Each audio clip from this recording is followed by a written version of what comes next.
Atención, México. Nadie en Washington lo vio venir. Y cuando los números finales aparecieron en la pantalla de votación de la Organización Mundial del Comercio, el silencio en la delegación estadounidense lo dijo todo. 120 países, no 50, no 70, 120 naciones soberanas de 5 continentes distintos votaron en bloque en contra de la posición de Estados Unidos, respaldando explícitamente a México en uno de los enfrentamientos multilaterales más significativos que se han registrado en este foro en años recientes. Lo que estás a punto de entender no es solamente el resultado de una votación, es la evidencia de que algo fundamental está cambiando en la arquitectura del poder internacional, y México está exactamente en el centro de ese cambio.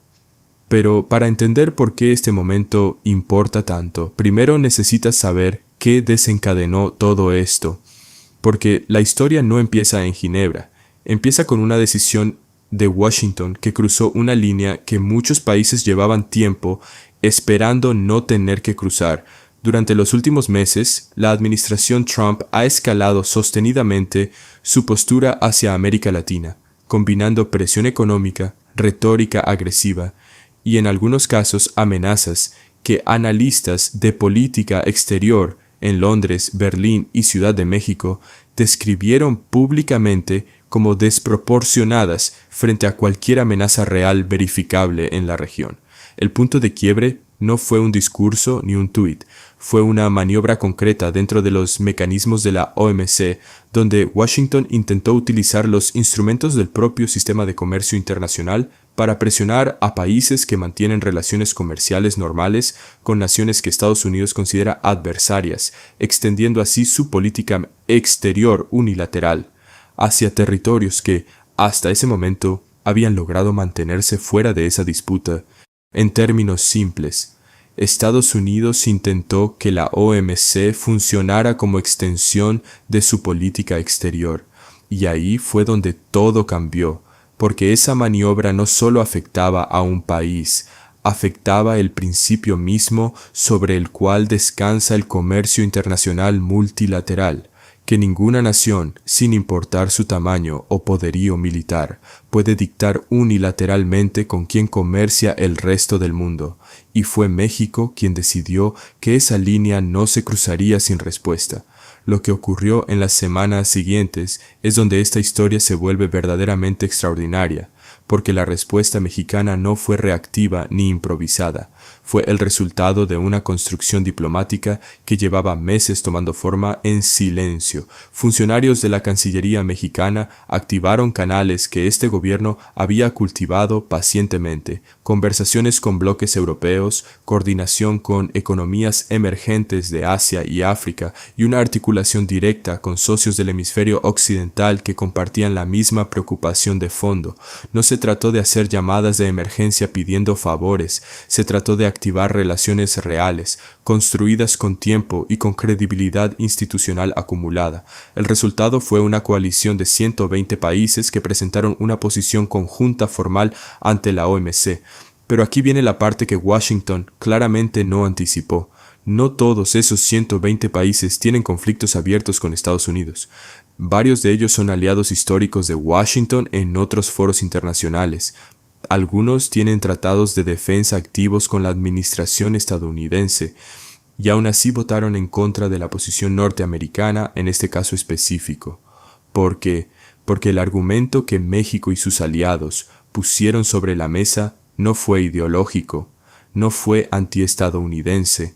Fue estrictamente jurídico y comercial.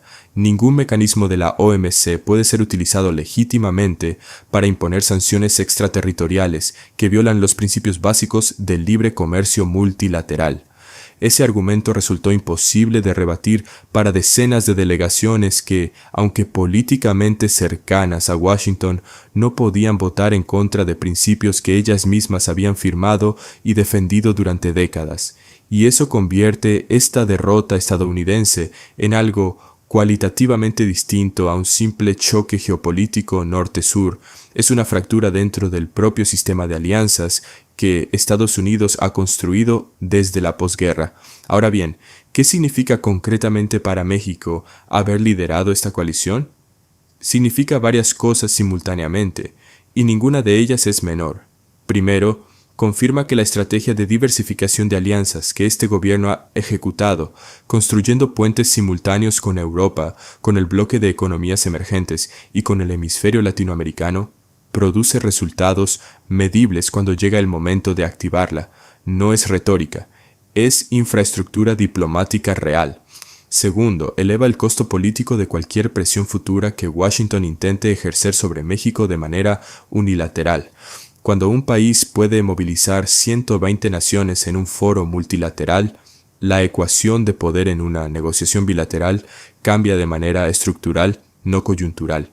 Y tercero, posiciona a México como un actor con capacidad de agenda en el sistema internacional, no solamente como un receptor de decisiones tomadas en otras capitales. Esa es una transformación de fondo en el perfil diplomático del país, y sus efectos se van a sentir mucho más allá de este episodio específico. Pero hay una dimensión de este momento que todavía no hemos mencionado, y es quizás la más importante de todas. El sistema multilateral de comercio internacional lleva años bajo una presión enorme. Potencias que en el pasado fueron sus arquitectos principales han comenzado a cuestionarlo, a ignorarlo o a intentar subordinarlo a sus intereses nacionales de corto plazo. Esa erosión del multilateralismo ha generado un vacío de liderazgo real dentro de foros como la OMC. Lo que México hizo en esta votación no fue solamente defender una posición nacional, fue ocupar ese vacío, aunque sea parcialmente, articulando una coalición mayoritaria en defensa de reglas que, si desaparecen, perjudican desproporcionadamente a las economías medianas y pequeñas que más dependen de un sistema de reglas estable y predecible. En ese sentido, el respaldo de 120 países no es solo un triunfo diplomático de corto plazo. Es una señal de que existe en el mundo un espacio político real para un liderazgo que defienda el multilateralismo con hechos concretos, no con declaraciones vacías.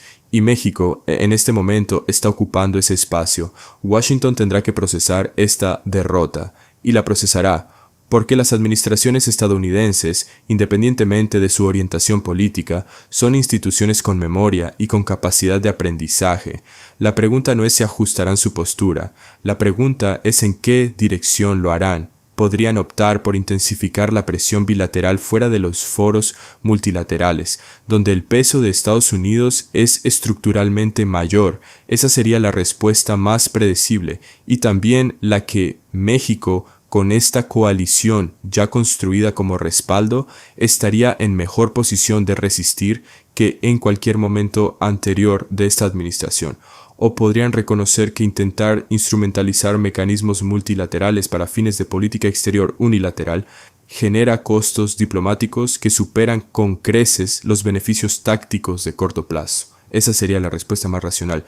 Pero la racionalidad en política exterior no siempre es la variable dominante. Lo que ocurrió en la OMC no va a resolver todas las tensiones que existen entre México y Estados Unidos.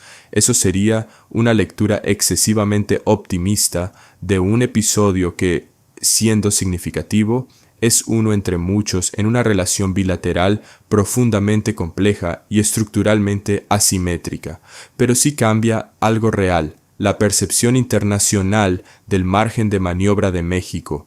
Y en diplomacia, la percepción del poder es, con frecuencia, tan determinante como el poder mismo. 120 países no respaldaron a México por simpatía, lo respaldaron porque México presentó un argumento sólido, construyó una coalición real y demostró que tenía la capacidad institucional de llevar esa coalición a un resultado concreto en un foro que importa. Eso no se improvisa y eso no se borra fácilmente. La pregunta que queda abierta y que vale la pena que respondas en los comentarios es esta. ¿Crees que Washington extraerá las lecciones correctas de esta derrota o escalará la presión de formas que todavía no anticipamos? Porque la respuesta a esa pregunta va a definir buena parte de la agenda internacional de los próximos meses.